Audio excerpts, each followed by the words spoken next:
150 question कर लिए हैं। 151 क्वेश्चन से स्टार्ट करेंगे 7th पार्ट के अंदर। यहाँ पे इस वाले वीडियो के अंदर क्या क्या हम लोगों ने कवर किया है, यहाँ पे एक तो व्हीकल पोल्यूशन कवर किया है, एक हैजार्डस वेस्ट कवर किया है, एक शायद बेसल कन्वेक्शन के क्वेश्चन हैं इसके अंदर, है ना। तो 3 चीज़ें कवर करिए। तो देखो, सबसे पहले क्वेश्चन नंबर 1 से शुरुआत करते हैं 151 से। Fuel contain only 1 carbon atom. तो सबसे पहले देख लो तीनों चीज़ें है क्या। पेट्रोल और डीजल जो होते हैं उसमें 17 से 18 कार्बन होते हैं, तो इसके अंदर तो होगा नहीं। एलपीजी जो है उसके अंदर प्रोपेन ब्यूटेन होती है, 3 और 4 कार्बन की चेन्स होती है। CNG methane compress natural gas, biogas भी कहलाती है। मीथेन का फॉर्मूला होता है CH4, उसमें एक ही कार्बन होता है, तो आंसर हो जाएगा A. Next question, the alternative fuel is. Alternative fuel मतलब जो अभी नॉर्मल फ्यूल चल रहे हैं उनकी जगह पर हम लोग क्या काम में लेंगे, तो आगे भविष्य में या अभी भी काम में लेते हैं। वैसे सीएनजी एलपीजी काम में लेते हैं, हाइड्रोजन फ्यूल छोटे कैप्सूल्स के फॉर्म में काम में लिए जा रहे हैं, और बायोडीजल काम में लिया जा रहा है, तो आंसर हो जाएगा D all. Next, oxygenates added for gasoline are. Gasoline में ऑक्सीजनेट्स क्या होते हैं, इनकी कैपेसिटी को बढ़ाते हैं, गैसोलिन के खपत को कम करते हैं, है ना, इंजन के अंदर ज़्यादा एफिशिएंसी लाते हैं। तो कौन ऐड किया जाता है, तो MTB किया जाता है, TBA किया जाता है, DIE कर सकते हैं और ETB कर सकते हैं। इसका मतलब सारे ही ऑक्सीजनेट्स याद रखने हैं आपको, ठीक है। नेक्स्ट देखें, नेक्स्ट आ जाएगा हमारा 54। The biodegradable oxygenate is. Biodegradable मतलब जो ख़त्म होता है, अपने आप नष्ट हो जाएगा। तो जो नष्ट हो जाने वाली चीज़ है वो है एल्कोहल, अपने आप नष्ट हो जाएगी, आपको भी कर देगी, कभी पीना मत इसको। नेक्स्ट क्वेश्चन देखो 155। Compare to vehicle powered by internal combustion engine, fuel cell powered vehicles. Compare to vehicle powered by internal combustion engine, fuel cell powered vehicles have high energy conversion efficiency, create zero pollution, emits carbon dioxide and water vapor only, or all of these are correct।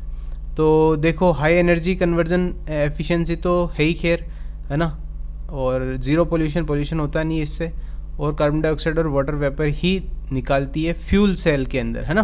तो बिल्कुल सारे ही answer सही होंगे हमारे पास में। Answer हो जाएगा D, all are correct. High level radioactive waste can be managed in which of the following ways. तो रेडियो एक्टिव वेस्ट बहुत ज़्यादा हाई लेवल के हैं, तो क्या करेंगे, ओपन डंपिंग कर देंगे, नहीं करेंगे। कंपोस्ट होते ही नहीं है। इंसिनरेशन, नहीं, इंसिनरेशन तो जलाना, ये हम लोग रेडियो एक्टिव सब्सटेंस के साथ नहीं कर सकते। तो dumping in sealed container, okay, ये सही है, डी आंसर हो जाएगा, ठीक है दोस्त। नेक्स्ट देखो 157। Which of the following is the likely characteristics of hazardous waste. Hazardous waste की सबसे लाइकली कैरेक्टरिस्टिक कौन सी है, तो इग्निटेबिलिटी, जलने की क्षमता, कोरोसिव्स, हाँ सही बात है, कोरोसिव होते हैं ये। रिएक्टिविटी बहुत ज़्यादा होती है, एनी ऑफ द अबाउ, बिल्कुल, तो आंसर हो जाएगा हमारा D, any of the above, सारे ही होंगे, है ना। The highest moisture content is in. Moisture content सबसे ज़्यादा किसके अंदर होता है, गार्बेज में, रफिश में, हॉस्पिटल वेस्ट में, और एग्रीकल्चर वेस्ट में। एग्रीकल्चर वेस्ट में। Next, highest heating value is of. किसकी सबसे ज़्यादा हीटिंग वैल्यू होती है ना, तो garbage, rubbish, hospital waste, industrial waste. तो हॉस्पिटल वेस्ट, इंडस्ट्रियल वेस्ट का तो ऐसा नहीं, गार्बेज और रबिश मेनली जो हीटिंग वैल्यू होती है ना, वो जनरली हमारे अपने डोमेस्टिक वेस्ट में से निकलती है। तो नीचे वाले दो को छोड़ करके ऊपर में से बात करें, गार्बेज और रबिश में से, गार्बेज जो होता है वो डिकम्पोज होने की कैपेसिटी उनके अंदर होती है, बायोडिग्रेडेबल होते हैं, तो बचे कौन, रबिश। तो नॉन बायोडिग्रेडेबल सब्सटेंस के अंदर हीटिंग वैल्यू ज़्यादा होता है, आंसर हो जाएगा बी। नेक्स्ट देखो, which of the following is a major source of thermal pollution in water bodies. Water bodies के अंदर थर्मल पोल्यूशन का मेन कारण क्या है, तो एग्जांपल हो जाएगा कोटा के अंदर जो कोटा का जो थर्मल पावर प्लांट है उसका पानी चंबल में जा रहा है, तो इसका मतलब थर्मल पावर प्लांट इसका आंसर हो जाएगा, ठीक है, पानी के अंदर थर्मल पोल्यूशन फैलाने का काम। Sound becomes hazards noise pollution at the decibel. 80 decibel से ऊपर हमारी सुनने की कैपेसिटी इतनी नहीं होती, इसलिए उसको हम लोग उसमें रखते हैं, तो नॉइज़ पोल्यूशन का 80 डेसिबल अबव, आंसर होगा ए।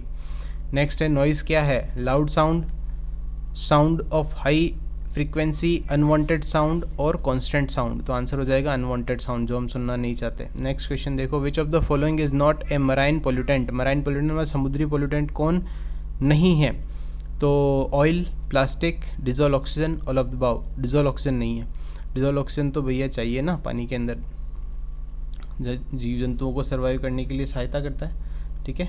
नेक्स्ट देखो, नेक्स्ट है 164। Disease caused by heating by sorry by eating fish inhabiting mercury contaminated water is, तो disease caused by eating fish inhabiting mercury अगर होगा तो मीना माता रोग होता है, सी आंसर होगा। नेक्स्ट देखो, septic tank is, septic tank हम जो घर में यूज़ करते हैं या फिर जो भी अगर ट्रीटमेंट प्लांट में भी सेप्टिक टैंक है तो वो क्या है। तो उसके लिए मैं बता दूं कि सेप्टिक टैंक में जनरली एरोबिक कंडीशन नहीं रह जाती, क्योंकि अंदर जो बैक्टीरिया होते हैं वो सारी ऑक्सीजन को यूटिलाइज कर चुके होते हैं। तो इसका मतलब कंडीशन एनएरोबिक है, तो आंसर या बी या डी में से होगा। दूसरी बात, growth biological treatment system, anaerobic attached growth biological treatment system, और एनएरोबिक सस्पेंडेड ग्रोथ होगी ना, ग्रोथ थोड़ी होगी, सस्पेंडेड ग्रोथ होगी ग्रोथ ट्रीटमेंट सिस्टम की, ठीक है। तो आंसर हो जाएगा डी। नेक्स्ट देखो, which of the following is a non point source of water pollution, जो डायरेक्टली पानी से जुड़ा हुआ नहीं है। तो डायरेक्टली पॉल्यूशन जो फैक्ट्रियाँ जुड़ी हुई रहती है बहुत सारी, हाँ है, तो सीवेज ट्रीटमेंट प्लांट डायरेक्टली जुड़े रहते हैं। फिर अर्बन एंड सब अर्बन लैंड्स, हाँ तो ये नहीं होगा ना, क्योंकि यहाँ से पानी तो सीवेज ट्रीटमेंट में जाता है, सी आंसर होगा इसका। नेक्स्ट देखो, fluoride pollution mainly effects, fluoride से क्या ख़राब हो जाते हैं, दांत खराब हो जाते हैं 1.5 के ऊपर, ठीक है, 1.5 ppm से ऊपर दांत खराब हो जाते हैं, ये आपको आना चाहिए, ओके। नेक्स्ट देखो, excess fluoride in drinking water is likely to cause fluorosis, B answer. Next question है, बीओडी मेजर्स, बीओडी किसको मेजर, बीओडी किसका मेजरमेंट है। तो इंडस्ट्रियल पोल्यूशन का, एयर पोल्यूशन का, पोल्यूशन कैपेसिटी ऑफ इफेक्ट का, और dissolve oxygen needed by microbes to decompose organic waste, बिल्कुल आंसर होगा डी, डिजोल्व ऑक्सीजन, जो कि माइक्रोब्स को ज़रूरत पड़ती है ऑर्गेनिक वेस्ट को ख़त्म करने में, बायोलॉजिकल बायोकेमिकल है ना ये, तो ऑर्गेनिक वेस्ट से संबंधित है। नेक्स्ट क्वेश्चन देखो, BOD upon COD ratio will always be less than 1, क्योंकि COD जो है वो बायोडिग्रेडेबल नॉन बायोडिग्रेडेबल, सॉरी हाँ ठीक है, बायोडिग्रेडेबल नॉन बायोडिग्रेडेबल दोनों पर वर्क करता है, मतलब केमिकल जो भी हो उस पर वर्क करता है, जबकि BOD केवल ऑर्गेनिक मैटर पर ही वर्क करती है, तो हमेशा लेस देन 1 आंसर आएगा। Next question, BOD is a measure of organic matter present in water, ठीक है, यूजुअली लेस देन COD, ये भी सही है। बायोकेमिकल ऑक्सीजन डिमांड सही है, तो all of the above answer हो जाएगा। 172 में देखो, gas leak by Bhopal tragedy methyl isocyanide, ये आंसर हो जाएगा, ठीक है, याद होना चाहिए, तो बिल्कुल रटाया। Next question 173, Taj Mahal at Agra में be damaged by SO2 gas की वजह से H2SO4 एसिड रेन बनती है, मथुरा ऑयल रिफाइनरी को हटा दिया गया वहाँ से इसी चक्कर में। नेक्स्ट देखो, air pollution from automobiles can be controlled by fitting, अच्छा एयर पोल्यूशन को ऑटोमोबाइल से कम कैसे किया जा सकता है, उसके अंदर क्या लगाया जाए, तो ये कैटालाइटिक कन्वर्टर लगाते हैं ना, इससे हो सकता है, ठीक है। नेक्स्ट देखो, which of the following, catalytic converter क्या करता है ये पता है ना, कैटालाइटिक कन्वर्टर क्या करता है, कैटालाइटिक कन्वर्टर लास्ट में लगा होता है, इसमें इग्निशन के लिए अलग सॉकेट लगे हुए रहते हैं, है ना, ये पोल्यूटेंट्स को रीबर्न करता है, कंप्लीट कंबशन करने में हेल्प करता है उनकी। विच of the following air pollution control device is suitable for removing the finest dust from the air, अच्छा तो सबसे छोटी से छोटी डस्ट को रिमूव करने के लिए कौन काम में लिया जाता है, साइक्लोन प्रेसिपिटेटर, इलेक्ट्रोस्टेट, हाँ तो ESP काम में लिया जाता है ना, सबसे फाइनेस्ट डस्ट को रिमूव करने के लिए ESP is the answer, B will be the answer. कल वाले वीडियो में इसकी सारी चीज़ें समझा चुका हूँ मैं, ठीक है, इसीलिए इसमें ज़्यादा फालतू नहीं बोल रहा मैं। विच of the following device is suitable for removal of gaseous pollutant, gaseous pollutant को हटाने के लिए सबसे बेस्ट है वेट स्क्रबर, सबसे सही है ये, बाकी ये सब पार्टिकल्स को हटाते हैं, ये गैस को हटाता है वेट स्क्रबर, सबसे लास्ट है इसका answer. Which of the following are likely to be present in photochemical smoke, photochemical smoke में सबसे ज़्यादा कौन प्रेजेंट होता है, are likely to be present कौन होता है मोस्टली, तो फोटोकेमिकल स्मोक में SO2 नहीं, फोटोकेमिकल ऑक्सीडेंट्स अलग चीज़ होती है, फोटोकेमिकल स्मोक अलग चीज़ होती है, और क्लोरोफ्लोरोकार्बन होगा आंसर इसका, ठीक है, स्मोक तो नहीं होगा, स्मोक तो खुद ही है वो, तो आंसर होगा इसका chlorofluorocarbon. The major photochemical oxidant is, ये अलग चीज़ है देखो, है ना, major photochemical oxidant is, oxidant कौन होगा, जो कि ऑक्सीजन प्रोवाइड कर सकता है, जैसे फोटोकेमिकल स्मोक के अंदर O3 बनाने का काम कौन करता है, नाइट्रोजन के ऑक्साइड्स करते हैं ना, तो सी आंसर होगा इसका, नाइट्रोजन ऑक्साइड्स। फिर देखो, स्मॉग इज, स्मॉग क्या है, combination of smoke and fog, B answer होगा। नेक्स्ट देखो 180, which of the following on inhalation dissolve in blood haemoglobin more rapidly than oxygen. कौन हीमोग्लोबिन के साथ ज़्यादा जल्दी अटैच होता है ऑक्सीजन से भी? तो ऑक्सीजन से 200 गुना ज़्यादा स्टेबल कॉम्प्लेक्स बनाता है carbon monoxide, B answer.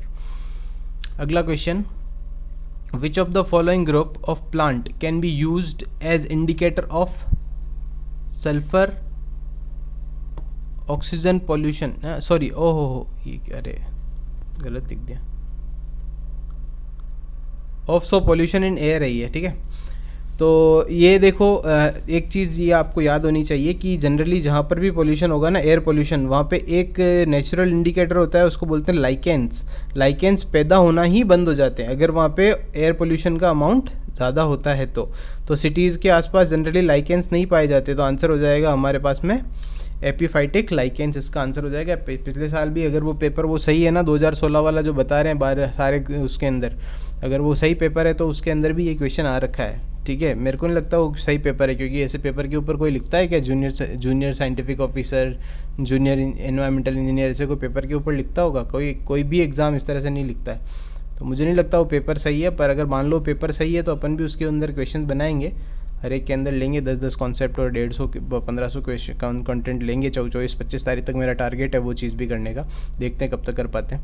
Among the following the only secondary pollutant is, secondary pollutant PN और ओजोन मेनली, रट लो भैया, पीएन ओजोन यहाँ पे आया, आंखें बंद करके लिखना, ओजोन आंसर है इसका। अगला देखो नेक्स्ट है 183, ड्यूरिंग इन्वर्जन, इन्वर्जन के दौरान क्या होता है? देखो नॉर्मली क्या होता है, एल्टीट्यूड पे जाने पर टेम्परेचर कम होता है, पर यहाँ पे एल्टीट्यूड पे जाने पर टेम्परेचर इंक्रीज होगा, A answer. The environmental lapse rate is found to be, ऊपर जाने पर कम होती है, -6.5 कम होती है, आंसर ए हो जाएगा। नेक्स्ट देखो बेसल कन्वेक्शन, फोकस ऑन, ये देखो बेसल कन्वेक्शन से रिलेटेड क्वेश्चन आ गए हैं अब, है ना। और पहले मैं इनकी सारी चीज़ें बता देता हूँ तुमको बेसल कन्वेक्शन की, फिर आगे पढ़ेंगे, ठीक है। इसीलिए मैंने पहले वाले क्वेश्चन धमाधम पढ़े ताकि आपको यहाँ पे फ़ायदा मिले इस चीज़ का। देखो बेसल कन्वेक्शन क्या है, जो एक देश से दूसरे देश के अंदर क्या होता है कि हेजार्डस वेस्ट है ना, जो यूएस जैसे चाइना और अपने इंडिया इस तरफ ई वेस्ट वगैरह और ये भेजता रहता है ना, अपना कचरा यहाँ भेज देता है छोटी कंट्रीज़ में, ताकि यहाँ पर रिसाइकलिंग करो, इस तरह से करता है। तो जो ये ट्रांस बाउंड्री मूवमेंट है, ये बेसल कन्वेक्शन जो 1992 के अंदर हुआ था, जिसके अंदर ये चीज़ें बोली थी उसने, ठीक है। क्या क्या बोला था? Main focus of Basel convection, second point पढ़ रहा हूँ, main focus of Basel convection is the environmental sound management of hazardous waste, है ना। एनवायरमेंट के लिए जो सही होगा वो उसी तरह से हम लोग हेजार्डस वेस्ट को ट्रीट करेंगे, पहली बात ये। दूसरा, इसका जो एनेक्सर 1, 7 और 9 है, उसके अंदर उन्होंने क्या बोला है? इन्होंने बोला है, ये लिस्ट दी है वेस्ट की, जिसको बोला है कि ये जो भी वेस्ट है वो सब हेजार्डस है। और एनेक्सर 2 के अंदर इन्होंने क्या बता रखा है? इन्होंने बता रखा है identifies waste that require special consideration for disposal, जिनके अंदर मतलब ऐसे वेस्ट जिनको बिल्कुल ही स्पेशल ट्रीटमेंट की ज़रूरत पड़ती है, ठीक है। तो उनकी लिस्ट दे रखी है। अगली बात, under Basel convention waste are substances, 4.4 point पढ़ रहा हूँ। Under Basel convention waste are substances और objects which are disposed of और intend to be disposed of by provision of national laws. तो वेस्ट क्या होता है उसकी परिभाषा दी है कि वेस्ट ये है कि जो डिस्पोज करने लायक हो या फिर मतलब उसके डिस्पोजल की मतलब आगे की तरफ कोई फ्यूचर में संभावना हो, है ना। तो उसको वो किसके अकॉर्डिंग, नेशनल लॉज जो उनके उस देश के जो लॉज कहते हैं उसके अकॉर्डिंग उसको वेस्ट माना गया है, तो उसको हम लोग वेस्ट बोलेंगे। ये इसके अंदर बात करिए। अगली बात है classification and characterization of hazardous waste has to be taken along with the proper labelling of the waste according to the Basel convection. जो हेजार्डस वेस्ट है उसके ऊपर प्रॉपर लेबलिंग होगी कि ये जो वेस्ट है वो हेजार्डस है ना, ताकि जहाँ भी जाए तो लोग बाग उससे सावधान रहे। Waste covered in the convection including biomedical waste, health care waste, oil, है ना, और पीओपीज और पीसीबीज, ई वेस्ट और waste containing mercury and asbestos, इनको सबको इन्होंने हेजार्डस वेस्ट माना है। जनरल हेजार्डस वेस्ट में आता है, ठीक है। State should ensure confirm or illegal trafficking are to be reported by to the secretary in order to undertake appropriate action. अगर मान लो कोई देश दूसरे देश के अंदर हैजार्डस वेस्ट को जानबूझ करके इलीगली भेजता है तो आपको डायरेक्ट क्या यूएन सेक्रेटरी के पास में इसकी शिकायत करनी है, ठीक है, कि ये देश इस तरह से कर रहा है, वो कंट्रोल करेंगे। 8 point hazardous waste movement which are made without correct document और prior notification are illegal under Basel convention. Basel convention कहता है कि ऐसा हैजार्डस वेस्ट जिसका कोई डॉक्यूमेंट नहीं है वो इलीगल है भैया, उसको लिए आपको किसी देश में भेजने के लिए उसको प्रायर नोटिफिकेशन देना होगा कि हम ये वाला वेस्ट आपके यहाँ भेज रहे हैं।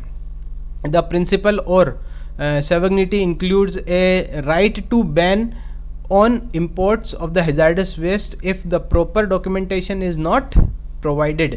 अगर प्रॉपर डॉक्यूमेंटेशन नहीं है तो आप जिस देश के अंदर भेज रहे हो तो वो देश आपके ऊपर बैन भी लगा सकता है इस तरह से इंपोर्ट पे। अगला, the first process of the Basel convection aim at controlling movement of hazardous waste and safeguarding health and environment of developing countries. First process of Basel convection, इसका एम क्या है? Controlling movement of hazardous waste, hazardous waste को control करना, safeguarding health, स्वास्थ्य की रक्षा करना, और एनवायरमेंट ऑफ डेवलपिंग कंट्रीज के एनवायरमेंट की रक्षा करना, ये इसका पहला उद्देश्य रखा है ना।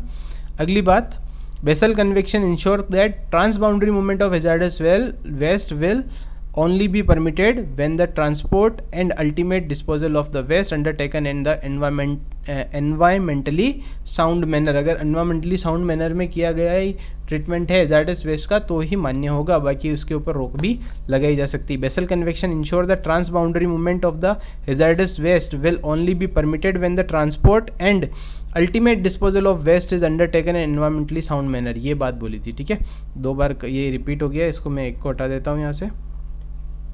आगे देखो, द प्रॉक्सिमिटी प्रिंसिपल क्या कहता है? प्रॉक्सिमिटी प्रिंसिपल कहता है कि required disposal of hazardous waste as close as possibly at the point of generation. जहाँ से हैजार्डस वेस्ट जनरेट हो रहा है उसके जितना निकट हो सके उतना निकट उसका डिस्पोजल होना चाहिए, ये कहता है प्रॉक्सिमिटी प्रिंसिपल। जनरली ये बोलता है कि ट्रांस बाउंड्री मूवमेंट करो, मैं जिस देश का उसी देश में रखने देता है कि उसको पता तो पड़ेगी कितना वो हैजार्डस वेस्ट जनरेट कर रहा है। At least transboundary movement principle, इसमें क्या होता है? In list transboundary movement principle the polluter is required to do all they can to prevent pollution and must pay the remedial action if needed. कि जो पैदा कर रहा है हैजार्डस वेस्ट उसी की जिम्मेदारी है कि इसको ट्रीट करना, ठीक है, और जो भी रीमेडिक पॉसिबिलिटीज़ हैं, एक्शंस हैं, वो लिए जाने चाहिए, ठीक है। अब वापस आते हैं इसके क्वेश्चंस के ऊपर। आगे भैया जो क्वेश्चन किसके ऊपर बेस्ड है? तो safe disposal of hazardous waste इसके ऊपर बेस्ड है, तो आंसर क्या हो जाएगा? A, safe disposal of hazardous waste. Next question देखो 186 hazardous waste classified has to be done according to Basel convention कब हुआ था? 1992 में। अब आपके लिए क्वेश्चन है कहाँ हुआ था, ठीक है। अगला क्वेश्चन देखो, बहुत आसान है आंसर, है ना। देखो, illegal traffic has to be reported to, कहाँ रिपोर्ट करनी है? सेक्रेटरीट में रिपोर्ट करनी है। अगला, what is considered as illegal waste under Basel convention? Basel convention के अकॉर्डिंग इलीगल वेस्ट कौन सा? जिसकी प्रॉपर डॉक्यूमेंटेशन नहीं हो, ये आंसर हो जाएगा। अगला question, what is the principle of sovereignty principle के अकॉर्डिंग क्या है? Right to ban. अगर मान लो कोई आपको अनडॉक्यूमेंटली कोई भी आपके देश के अंदर कचरा भेजता है तो उसको हम लोग बैन कर सकते हैं इंपोर्ट से। अगला, what is the least transport boundary principle? ये कहती है कि जो आपका जो मतलब पैदा कर रहा है ना वेस्ट, उसी को क्या करना चाहिए? उसी को उसका निदान करना चाहिए, तो रिड्यूस वेस्ट ये कहता है, ठीक है। अगला देखो, according to proximity principle hazardous waste to be disposed as close as possible to the source, है ना, तो आंसर हो जाएगा ए। अगला question 192, the main element of Basel convention is, Basel convention का मेन एलिमेंट क्या है? तो मेन एलिमेंट क्या है? A, control regime the waste movement, B, control regime for hazardous waste movement, control regime for waste, और control regime for B answer हो जाएगा control regimes for hazardous waste. Next question 193 question 193 लिखना ही भूल गया क्या? ये रहा, बेसल कन्वेक्शन इंश्योर दैट, इसका transboundary movement when waste is properly disposed, transboundary movement of waste, transboundary movement of chemicals of pollutants. तो ये वेस्ट वाज प्रॉपर्ली डिस्पोज, तो ये होगा आंसर इसका, ठीक है, ए। अगला question 194, what is the overall goal of Basel convention? Basel convention का ओवरऑल गोल क्या है? Protect ecosystem from improper hazardous waste management, ये होगा आंसर, सी। अगला देखो, what is considered as waste under Basel convention? Basel convention के according waste किसे consider किया गया है? तो substance which has to be thrown, जो फेंक देते हैं, substance which has disposed by the law, yes, ये होगा B, B will be the answer. When did Basel convention came into force? 1992। What is the aim of Basel convention? क्या था Basel convention का aim? Controlling movement of hazardous waste, restrict movement of the waste, analysis of the waste, characterization of the waste. तो answer क्या हो जाए? Controlling movement of hazardous waste will be the answer.